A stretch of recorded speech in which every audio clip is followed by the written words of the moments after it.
जय भीम. आज काही या दिवसातलं जर वातावरण पाहिलं महाराष्ट्रात, भारतामध्ये,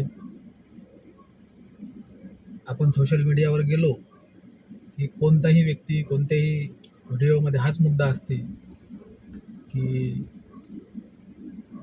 बाबासाहेबांचा मुद्दा.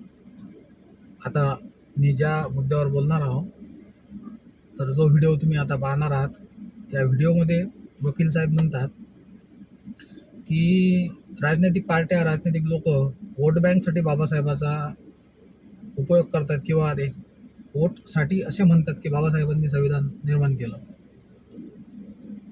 आणि बाबासाहेब त्यावेळेला राज्यसभेचे सदस्य होते, त्यांना संसदेमध्ये जाण्याची हेच नव्हती, तर मग त्यांनी संविधान कसं लिहिलं? आता तुम्ही LLB ची डिग्री केली डॉक्टर साहेब, दोन चार वकील तिथं उभे आहेत, वकील साहेब, तर तेव्हा तुमच्या अभ्यासक्रमामध्ये तुम्हाला कायदा, संविधान सगळ्या गोष्टी शिकवल्या असतील, तुम्ही शिकले असणार, पुस्तकं वाचून रेफरन्स घेतला असणार, संविधान कशा पद्धतीने लिहिलं.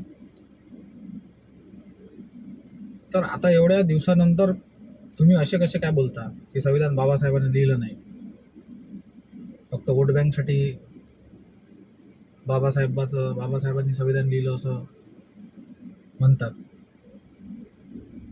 ज्या बाबासाहेबांच्या संविधानामुळे आज तुम्हाला बोलण्याचं स्वातंत्र्य आहे, बोलण्याचं स्वातंत्र्य आहे, याचा अर्थ हे नाही आहे की बोलण्याच्या स्वातंत्र्याला मर्यादा नाही आहे. तुम्हाला अभिव्यक्ती स्वातंत्र्य संविधानामुळे मिळालं, तुम्हालाच नाही आहे, सगळ्या भारताला मिळालं. पण त्या अभिव्यक्ती स्वातंत्र्याचा अर्थ हा नाही आहे की आपण जे मनात येणार ते बोलू. तुम्ही तुमच्या अशा बोलण्यामुळे हे जे लोक असे बोलतात, जे आता वकील असून असे यांचं वक्तव्य जे असं आहे की बाबासाहेबांनी संविधान दिलं नाही. या भारतामध्ये त्या काळात सोडून द्या, आज जरी संविधान लिहायची गरज पडली तरी कोणामध्ये एवढी ताकद नाही आहे, एवढं ज्ञान नाही आहे, तो व्यक्ती भारताचं संविधान वापस लिहू शकतो.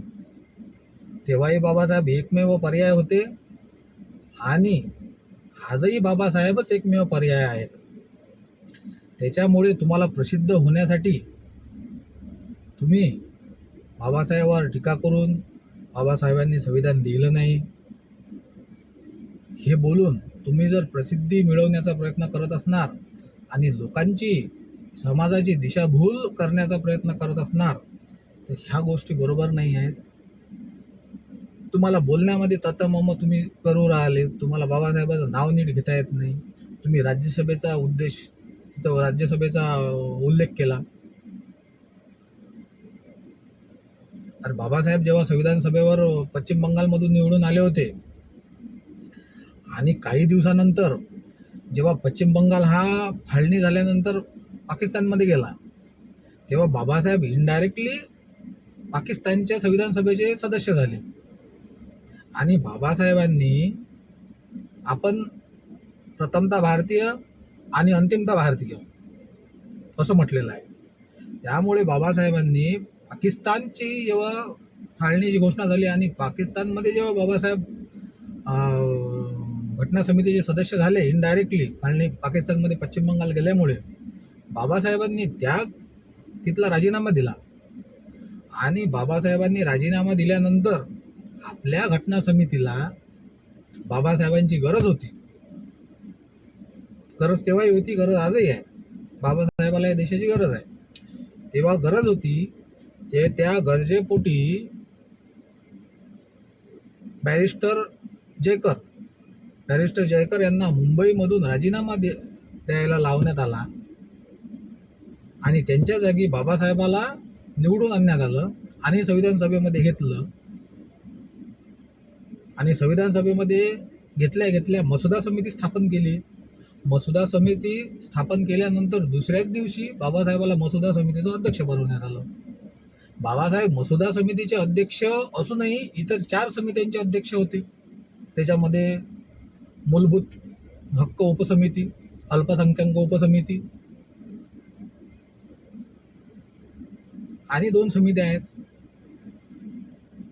22 समित्यापैकी बाबासाहेब 4 उपसमितीचे सदस्य होते आणि ड्राफ्टिंग कमिटीचे म्हणजे मसुदा समितीचे अध्यक्ष होते. आणि ज्या मसुदा समितीमध्ये 7 सदस्य होते, त्या 7 सदस्यापैकी एकमेव जे डॉक्टर बाबासाहेब आंबेडकर एकमेव संविधानावर आणि मसुदा समितीवर काम करणारे व्यक्तिमत्व होतं. त्याच्यामधले 2 बिमार होते, त्यांच्या जागी दुसरे लोक बसवले आणि सगळे लोक आपापल्या कामात. त्याच्यामुळे बाबासाहेबांनीच संविधान निर्माण केलं, बाबासाहेबांनीच संविधान लिहिलं. आणि अजून एक जो मुद्दा निर्माण होतो की बाबासाहेबांनी संविधान लिहिलं नाही, प्रेम बिहारी रायजादा यांनी संविधान लिहिलं. अरे प्रेम बिहारी रायजादा यांचं अक्षर चांगलं असल्यामुळे, ते काय कॅलिग्राफी काय म्हणतात ते चांगलं असल्यामुळे त्यांना बोलावण्यात आलं आणि संविधान स्पष्ट अक्षरात चांगल्या अक्षरात त्याची मूळ प्रत बनवा. तर प्रेम बिहारी रायजादा यांनी संविधान नाही लिहिलं, त्यांनी संविधान त्यांच्या स्वच्छ अक्षरामध्ये, कॅलिग्राफी ज्याला म्हणतात, त्या अक्षरामध्ये त्यांनी त्या पुस्तकामध्ये टिकलं. याचा अर्थ हे नाही की प्रेम बिहारी रायजादा यांनी संविधान लिहिलं. तर हे जे लोक फेमस होण्यासाठी समाजामध्ये तेढ निर्माण करत आहेत, माझं यांना एकच सांगणं आहे, स्वतःच्या प्रसिद्धीसाठी जे तुमच्या मनात येईल, जसं तुम्हाला वाटेल तसं बोलू नका. सगळे इकडे तोच विषय आहे. आणि बाबासाहेबाशिवाय आजपर्यंत कोणीही मोठा झाला नाही. बाबासाहेबांचा फायदा घेऊन तुम्हाला मोठं व्हायचं आहे, तुम्ही व्हा, पण त्यांच्यावर टीका करून मोठं होऊ नका. त्यांचे विचार आत्मसात करा, त्यांच्यासारखं शिक्षण घ्या, उंच भरारी घ्या, मोठे मोठे पदं गाठा, घरं बांधा, बंगले बांधा, गाड्या घ्या. पण बाबासाहेबांवर टीका करून, समाजामध्ये तेढ निर्माण करून, लोकांची दिशाभूल करून, अशा प्रकारचे वक्तव्य करून लोकांची दिशाभूल करू नका. जय हिंद.